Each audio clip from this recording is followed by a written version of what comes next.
Halo, assalamualaikum warahmatullahi wabarakatuh. Selamat datang kembali di Haryana Official. Mbak semuanya, gimana kabarnya ini hari? Semoga sampai semuanya sehat selalu di perantauan, amin. Semoga mbak semuanya terhindar dari mara bahaya. Semoga mbak semuanya dipermudah urusan di sampean mbak, amin ya robbal alamin. Kita doakan yang baik-baik dari sini. Semoga sampean iso sukses selalu di perantauan, amin. Nah, mbak semuanya, hari ini kita bakal membahas dua pembahasan. Tapi sebelum kita membahas dua pembahasan ini, jadi inti dari video ini sekali lagi kita membahas masalah info kemarin yang dimana hari ini teman-teman ini masih ramai di grup membahas tentang masalah aturan baru tahun 2025, padahal iki belum tentu benar, karena katanya sudah deal, sudah ketok palu tahun 2026 PRT Hong Kong dalam 1 minggu liburnya 2 kali, Sabtu dan Minggu. Banyak yang nge-share, padahal kawan-kawan bisa mencari sendiri loh di Google. Bener apa enggak sih aturan ini? Sekali lagi enggak bener mbak, tapi kata agen kisiku bener loh C. Emang agensimu ikut rapat toh mbak sama pemerintah Hong Kong?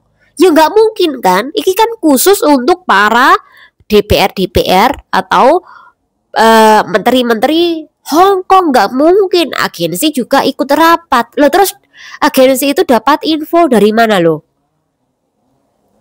Jadi nggak mungkin mbak sama Niki dalam 1 minggu ki libur 2 kali, kui nggak mungkin kecuali public holiday salah satunya. Tapi kalau rutin setiap 1 minggu sampai libur 2 kali, kui nggak mungkin, karena pemajikan bakal demo mbak, nggak terima. Kecuali kalau biasanya kan ada nih libur tak merah hari Sabtu, tapi bukan milik PRT, tapi milik orang lokal. Siapa tahu kui dimasukkan juga ke dalam libur PRT. Itu bisa saja terjadi, disamakan dengan liburnya majikan Anda. Jadi tidak dibedakan, itu bisa saja terjadi walau enggak rutin tiap minggu. Nah, aturanmu ini bisa saja terjadi, bisa saja disahkan. Tapi kalau setiap minggu 2 kali, itu nggak mungkin mbak ya. Ada kasus, silakan mbak tonton layar HP Anda. Jadi ini teman kita yang dimana dia ini sering sekali membuat video. Mungkin dia pejuang Facebook Pro. Jadi wajar dia sering sekali membuat konten-konten video tentang kehidupan dia sehari-hari. Yang paling parah, dia membuat video konten-konten di tempat majikan mbak, dan itu joget-joget.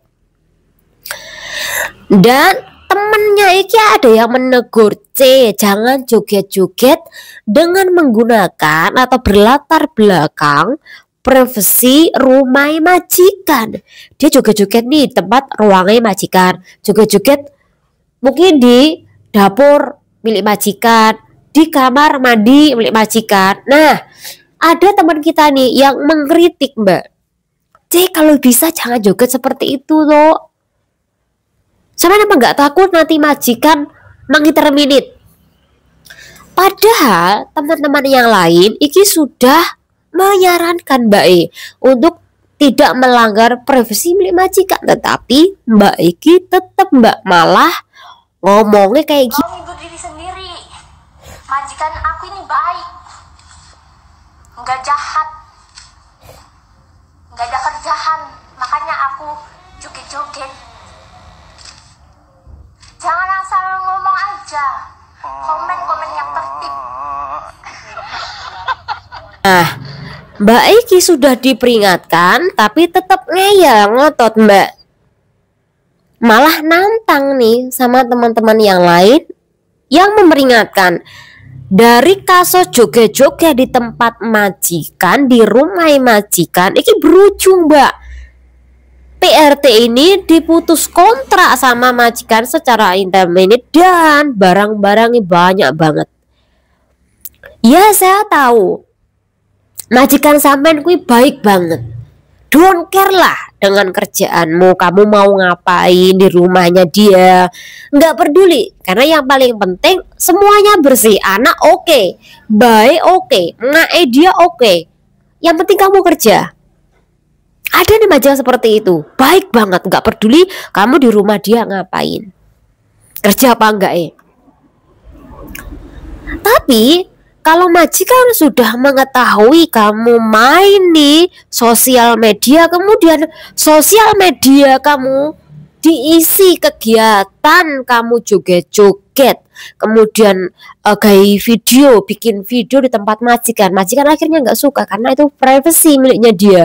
Dia kadang-kala malu nih lihat rumahnya dia disebar oleh cecenya. Ya iki Mbak, akhirnya majikan iki curhat nih neng grup para lopan.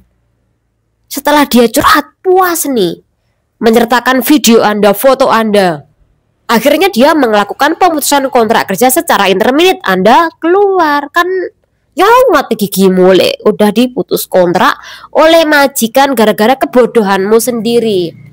Kenapa kita bahas? Sekali lagi tolong Mbak, untuk kawan-kawan semuanya, untuk mbak-mbak semua, untuk adik di semuanya, boleh Mbak sampean ki joget-joget, tapi tolong tahu diri sedikit.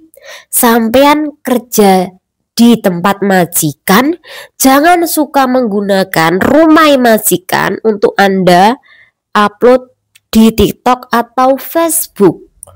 Nggak semua majikan kui oke. Nggak masalah kamu mau joget, mau menyertakan anak dia, mau menyertakan rumahnya dia. Anak majikan yang nggak terima dengan kasus ini sampean bisa dikeluarkan. Bahkan sampean bisa dituntut penjara gara-gara sampean kui upload privasi miliknya dia. Dan itu memang ada undang-undangnya Mbak. Jadi tolong jangan main-main di dalam kasus ini. Majikan baik, tolong kebaikannya jangan sampai salah gunakan. Tahu diri. Karena kalau Anda tidak tahu diri, Anda bakal terjerumus kesalahan seperti Mbak E tadi yang ujung-ujungnya diputus kontrak. Untung nggak dilaporin polisi, untung Anda nggak dilaporkan imigrasi. Kalau dilaporkan imigrasi, pertimbangan imigrasi kedepannya meloloskan majikan baru apa enggaknya, karena dapat rekod buruk dari majikan. Percaya apa enggak? Coba saja. Oke, kita bakal membahas kasus lokal.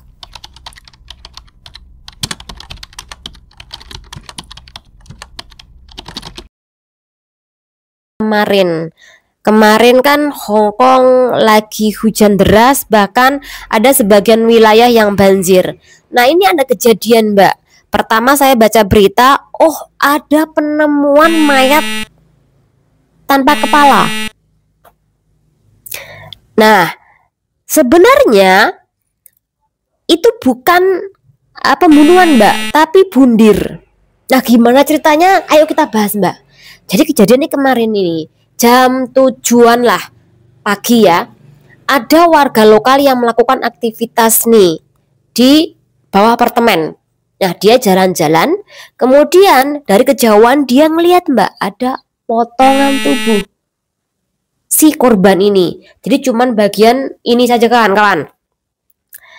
Nah, karena dia melihat yang tak lazim, akhirnya pria lokal ini telepon Mbak polisi Hong Kong. Nah, polisi setelah mendapatkan keterangan informasi langsung datang di tempat kejadian, yaitu daerah Mait Level Wan-Che sana. Nah, setelah mendapati ada mayat di situ dan tubuhnya nggak lengkap, secara otomatis polisi itu menyusuri di beberapa tempat flat itu. Nah, ketika dia menelusuri, dia menemukan satu lagi Mbak, kaki si mayat itu yang terpencar dari badannya tadi, tapi dia menemukannya di bawah pohon, Mbak. Nah, ini dia. Nah, setelah dia mencari lagi, karena memang bagian kelapanya ini hilang, Mbak. Akhirnya dia mencari, Mbak, di sekeliling apartemen.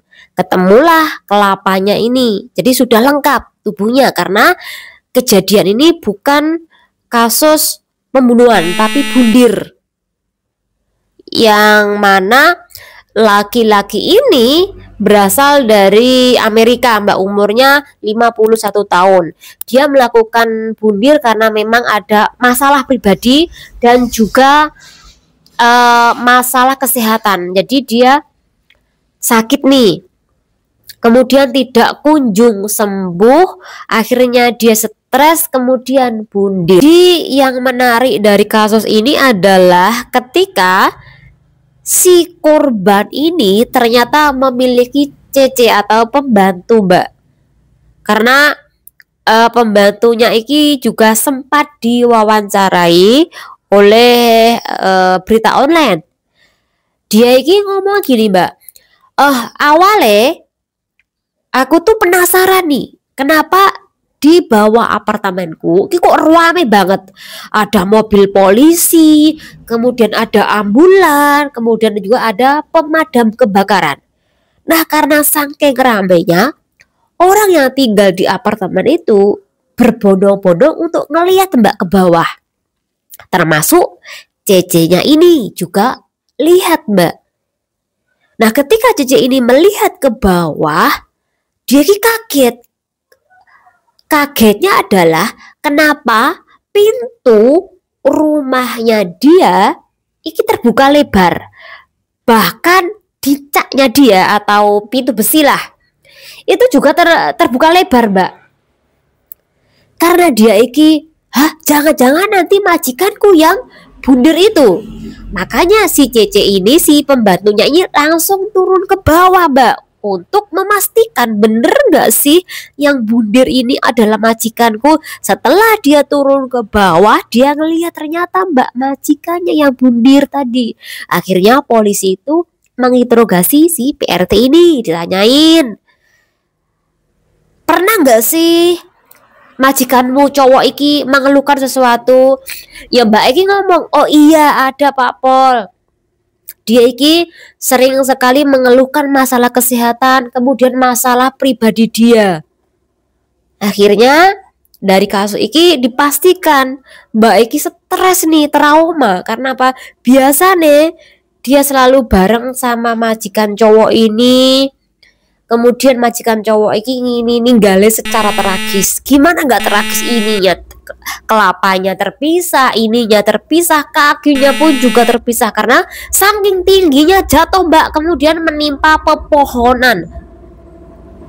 Kemudian bagian kelapanya ini menghantam benda keras, pantas aja sampai kemana-mana bagian tubuh si pelaku ini, bagian tubuh si korban ini. Jadi yang paling menarik adalah